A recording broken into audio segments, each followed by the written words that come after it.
Hər vaxtınız xeyir olsun, hörmətli Türkəs TV-nin izləyiciləri. Bu günləri bir şəhid haqqında danışacağım sizə. Bu gün bu şəhidimizin şəhadətə qovuşduğu gündür. Artıq 5 ildir ki, o həyatda yoxdur. Sözü verirəm onun valideynlərinə. Özünüzü təqdim edin. Abdullayeva Səmilə Əlisamad qızı, şəhid baş leytenant Abdullazadə Həsən ağanın anasıyam. Lap yaxşı. Mənim yeganə evladım idi Həsən ağa. Özü də ali təhsilli hərbiçidir. 3 il Naxçıvanskıda, 4 il akademiyada, 1 il TTM-də təhsil alıb. Sonra 3 il Gədəbəydə, 3 il Murov dağında, Kəlbəcərdə xidmət edib. Həsən ağa baş leytenant ola-ola taborun qərargah rəisi olub. Öndə gedən zabitlərdən olub. Mən o oğlumla fəxr edirəm. Düzdür, mən üçün çox çətindir bir ana kimi. Yeganə evladımı itirmişəm. Həyatda 5 evladım olub. Bir dənə Həsən ağa qalmışdı. O da şəhid oldu. İndi biz tək atası ilə mən tək qalmışam. Amma bir dənə onu başa düşürəm ki, balam ən yüksək zirvədədir. Onun zirvəsi ilə yaşayıram. Bir də yaşadığım bir səbəbim var.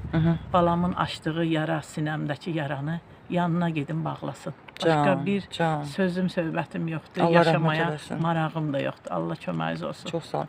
Bir dənə deyə bilərsiniz, necə oldu, qatıldı bu 44 günlük vətən müharibəsinə? Könüllü getdi, yoxsa apardılar onu? Hərbiçi idi. Hərbiçi deyirəm, 8 il təhsil alıb, baş leytenant idi. Özü də həmlə taborunda idi. Onlar getməyə bilməzdilər. Çünki onlar müharibənin olmayını gözləyirdilər. O özü müharibəni mənə deyəndə, mənə pis təsir eləyəndə mənə bir sözü oldu. 27 il yaşı var idi. O vaxta qədər bir dəfə də mənə səsini qaldırmayan uşaq mənə dedi ki, sənə müharibə lazımdırsa mənə lazımdır. Mən niyə torpaqlarımızı almaydı iştirak eləməyim ki? Görürsünüz, hörmətli izləyicilər, necə vətənpərvər oğullarımız var. Allah bütün şəhidlərimizə rəhmət eləsin. Sözü veririk onun atasına. Özünüzü təqdim edin. Mikrofonu zəhmət olmasa tutun. Mən yeganə evladım olan baş leytenant Abdullazadə Həsən ağanın atası Abdullayev Şakir. Vallahi nə deyə bilərəm, mən çoxdan sözümü demişəm, mən 5 ildə elə danışıram. Nə də ki, mənim artıq arzum odur ki, artıq cəmiyyət, insanlar bu şəhidlərin haqqında danışsın. Yəni biz qazilər lazım olan məlumatı, evladlarımızın nə məlumatları var idisə, biz bildiklərimizi hamısını çatdırmışıq. Yenə də demək istəyirəm ki, bu ağır yük bizim öz sayəmizdə olsaydı, biz bu yükü heç vaxt çiynimizdə saxlaya bilməzdik. Yenə xalqıma minnətdaram ki, insanların həqiqətən də bizim yanımızda olmayı bizə çox borcumuzdur. Bəli. Mən çox razıyam, həqiqətən də mən çox razıyam insanlarımızdan. Çünki onlar bizim yanımızda olmasaydı, bugün biz o taba dözə bilməzdik.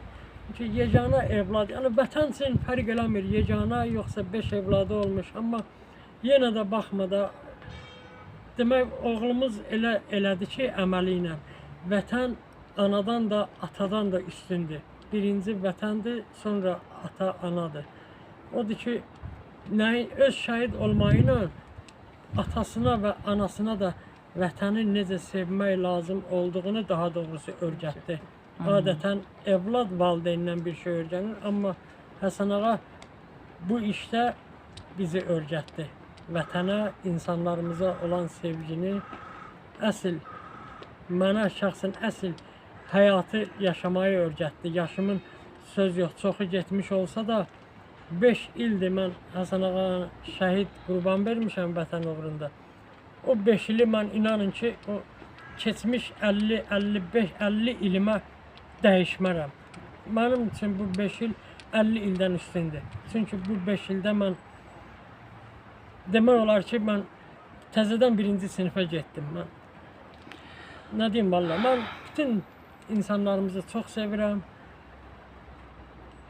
Allah şəhidlərimizin şəhadətini mübarək eləsin. Amin.